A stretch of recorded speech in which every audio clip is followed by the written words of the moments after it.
Good morning. Good morning, everyone. And good to see you all here today.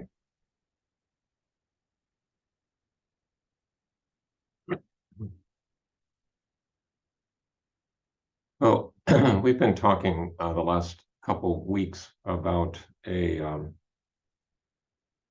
writing of Zen master Dogen.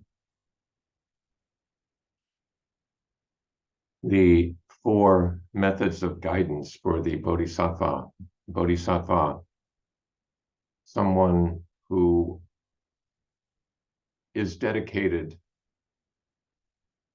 not only to his or her own awakening, but bringing everyone else along, all beings, as it is often translated, saving all beings.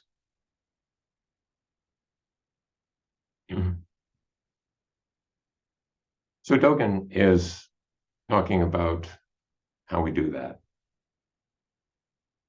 Practically, what does that involve? And he lists four areas: generosity, kind speech, beneficial action, and what he calls identity action, or basically identification with all beings. So today we'll focus on the kind speech. Now, not too long ago, when discussing the Eightfold Path, we talked about right speech. And right speech, as you'll recall, had several characteristics, one of which was kindness or kind speech. Is it true? Is it timely? Is it kindly spoken? Is it spoken with goodwill? And is it beneficial? The difference between kindly spoken and spoken with goodwill is can be a little puzzling. To me, though, they both involve concern with the welfare of others. But kindly spoken has more of a tender or loving quality about it than goodwill. In any case, Dogen uses the Japanese word aigo, A-I-G-O, as it's anglicized. And it is more literally like loving words, but often translated as kind speech. So there are many translations of this, and they each have their own flavor. I'm going to read two of them.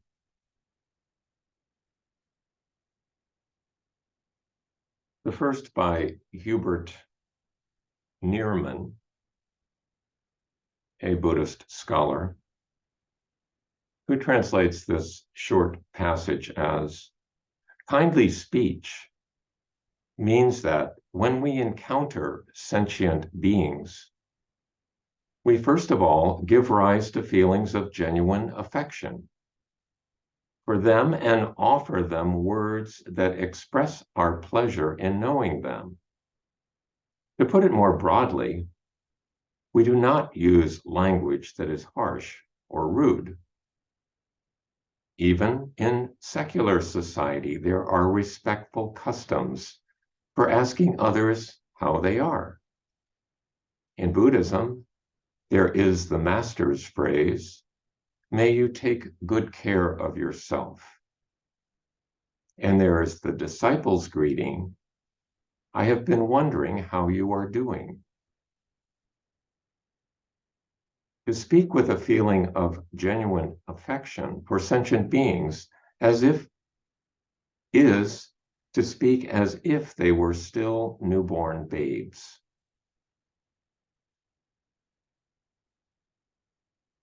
We should praise those who have virtue and pity those who do not.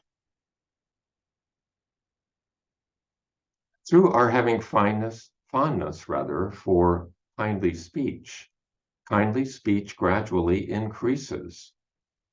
Thus, even kindly speech that goes unrecognized or unnoticed by us will still manifest itself right before us. While our present life persists, we should become fond of speaking kindly so that we do not regress or turn away from it for generation after generation and for life after life. Kindly speech is the foundation for overcoming those who are angry and hostile, as well as for promoting harmony among others. When we hear kindly speech that is spoken directly to us, it brightens our countenance and delights our heart. When we hear of kind speech having been spoken about us in our absence, that makes a deep impression on our heart and our spirit. Keep in mind that kindly speech arises from a loving heart, and a loving heart makes compassion its end. You should explore the idea that kindly speech can have the power to turn the very heavens around, and it is not a matter of merely praising someone's abilities.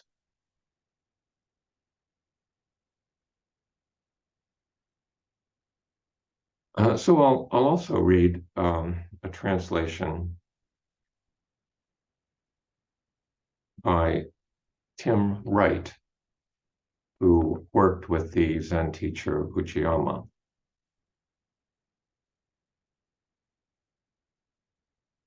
Aigo, or compassionate words, means to arouse a loving or benevolent attitude, offering words of care and concern for all beings. Surely using rough or violent language will naturally decline. In any civil society, people inquire of each other as to how everything is going as a simple courtesy. In Buddhist circles, we part with words to the effect of taking care of the preciousness of the life we have been given. Inquiry as to the health of those who are older or above us is also an expression of devotion. Bearing in mind the words of the Lotus Sutra in which it is mentioned that taking care of sentient beings is like taking care of one's children, is an example of Aigo. Give credit to and praise those with excellent character, and show compassion toward those lacking in such a virtue. From the time one first seeks to employ compassionate words, those words will gradually abound in one's speech. Therefore, as the days pass, in ways you will not see yourself, and without realizing it, Aigo will appear more and more through your words. While life continues to flow through your body, foster a spirit to use compassionate words at various times and in your various lives without backsliding. Compassionate words are fundamental to defeating any outrageous or malicious enemy, or to reconciling with someone in high position. Compassionate words directly bring joy to the hearer and great inner pleasure. To hear such words, even indirectly, they become engraved in one's heart and soul. compassionate words arise from a benevolent mind, and a benevolent mind engenders the seed of love and affection. You should realize that compassionate words have the power to change the direction of the times. They are not merely used to praise the emperor.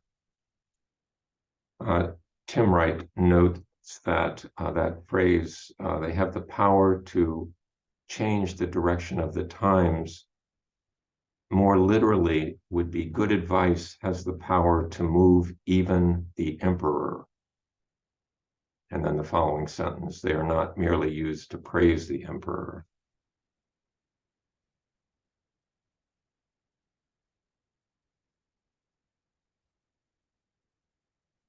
So a couple of points about this. There's much that could be said, of course, but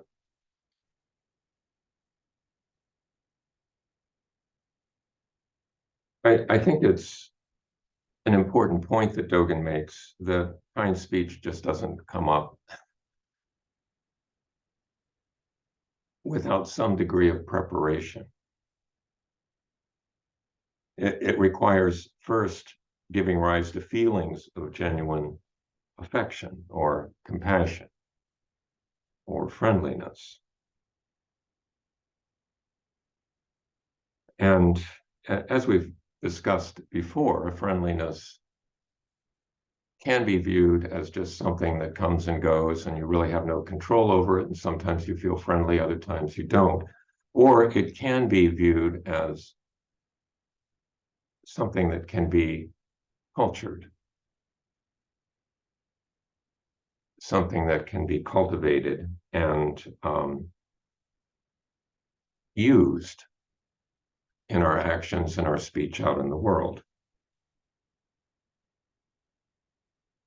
Cultivating a kind heart. Now, how might one go about this? Now, clearly, if feelings of friendliness or kindness just arise spontaneously, that's a gift. You recognize that gift and use that gift. But the hard part, of course, is when they don't. Are there any tools, devices we can use to actually cultivate a spirit of kindness or friendliness? I'm going to suggest a few. None of these are novel, and I'm sure you've probably heard them in some form before. But as a reminder,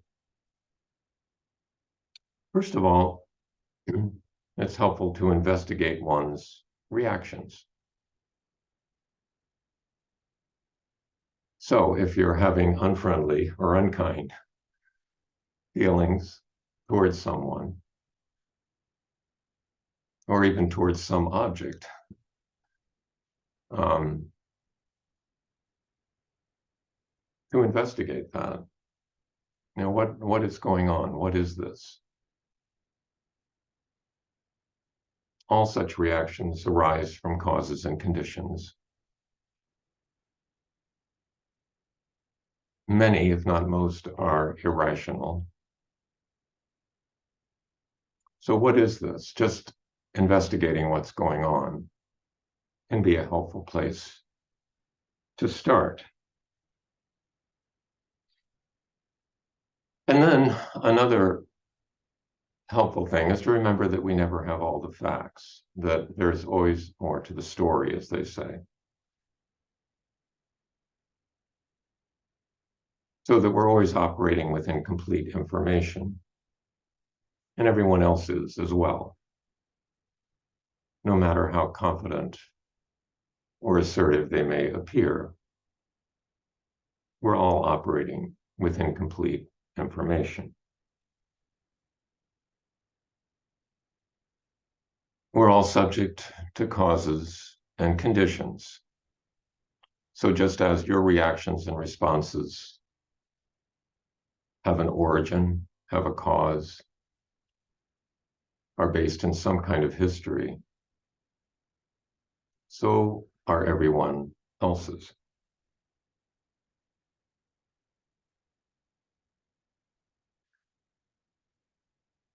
And another reminder is that, as is said in the Bodhisattva vow, delusions are inexhaustible. One does not reach the end of delusions or beyond susceptibility to delusions. I won't speak for every last person on the planet because there may be people out there who are beyond all delusion, but I haven't met such a person, and I certainly am not even close to being one myself. So I think it's safest to assume that delusions are inexhaustible and we are all subject to them.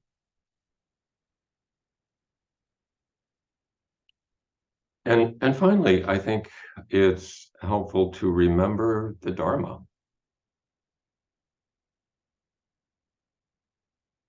Remember impermanence,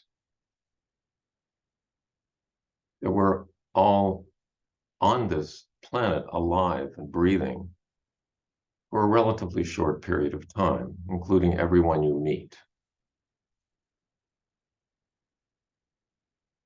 And not only is it a relatively short period of time, it's an uncertain period of time. So you never know if you or the people you're talking to are going to be here tomorrow.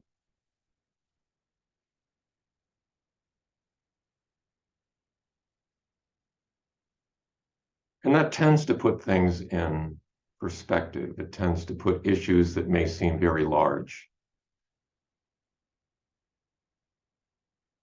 into a perspective that makes them smaller and more manageable. And another aspect of the Dharma is the idea of no self, anatman.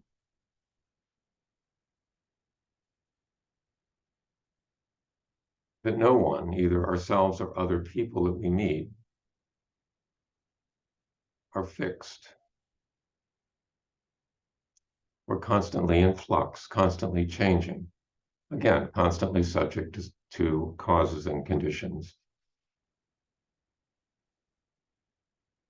And whatever situation is arising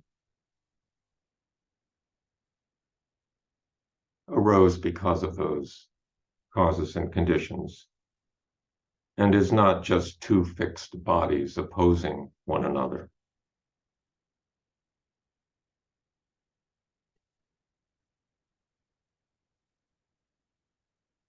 So I think it's helpful in this short passage to pay attention to that notion of the need for cultivation of friendliness as a preparation for speech.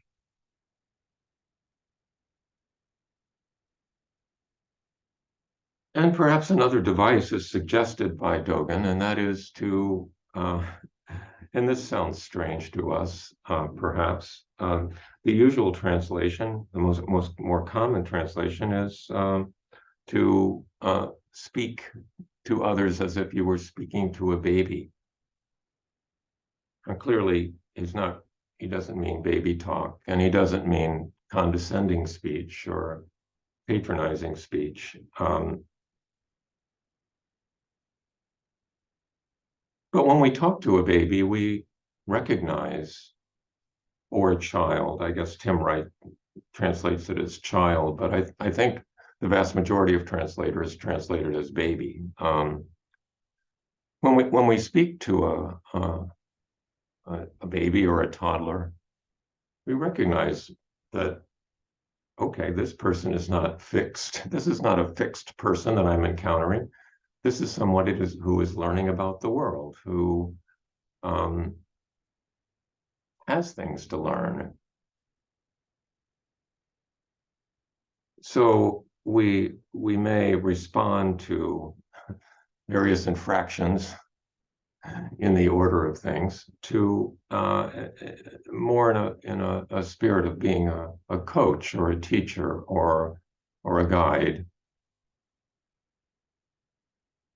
rather than being an opponent.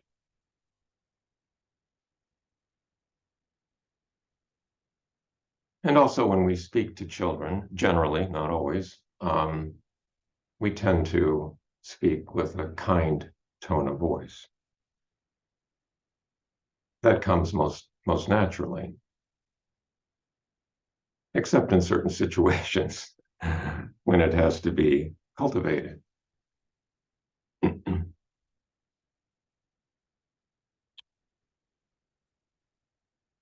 So I would like to mention one last thing, and that I was I don't know, Google algorithms are peculiar, but I ended up looking at a article from the um, New Mexico Law Review by the Chief Justice of the Navajo Nation. There is a justice system within the Navajo Nation which runs in parallel with our usual Anglo-American justice system. I wasn't aware of this. And it relies upon a different formula. The formula for the usual Anglo-American justice system, as we know, is adversarial. And it's about assigning blame and meting out punishment of some sort. At least that's often the way it goes. Whereas in traditional Navajo justice, the end is not really finding out the truth and deciding who's the good guy and who's the bad guy, but it's about somehow restoring harmony in the community. There's been a disturbance, a conflict, and somehow harmony in the community needs to be restored. And it's a highly participatory process.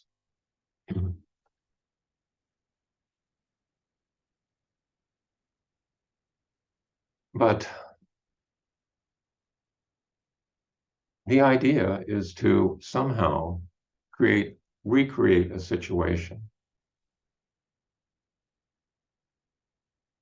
where that communal harmony is restored, brought back.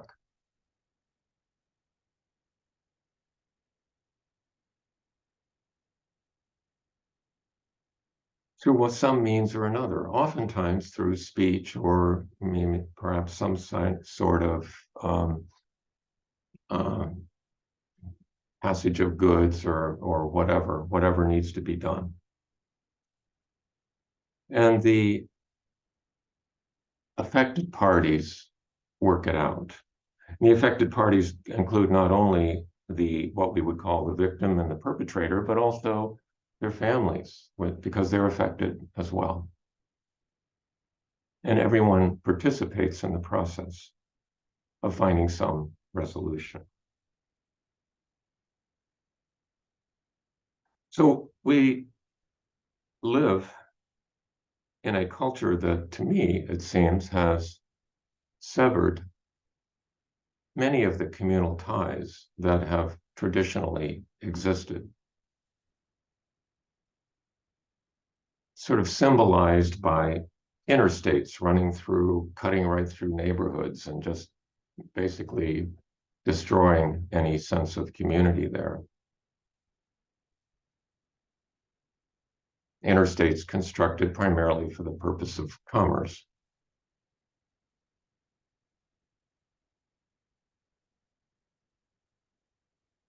So as bodhisattvas,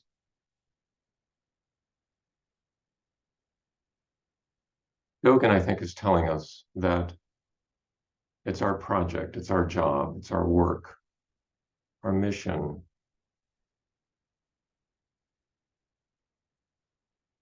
to work to restore harmony, harmony of all beings, which is an endless task, but results in a life worth living. So I think I'll stop there. I wonder if any of those readings of the translations, if anything sort of stood out with you, or if any of the other comments you would like to elaborate on, or make other suggestions about how we can practice kind speech. What are the limits of kind speech? Is there a role for unkind speech?